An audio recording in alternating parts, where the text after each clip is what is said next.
এসো আমরা জাজো আমরা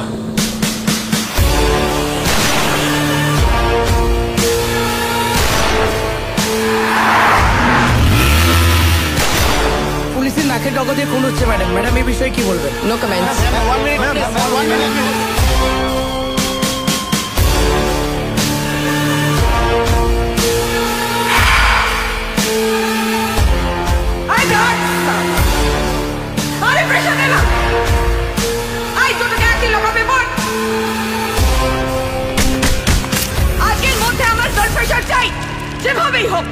পরিবারের জন্য আমরা জীবন দিতেও পারি, আবার পরিবারের জন্য আমরা জীবন নিতেও পারি, কিন্তু এখানে সে অনেক প্যাঁচ লাগা গল্প।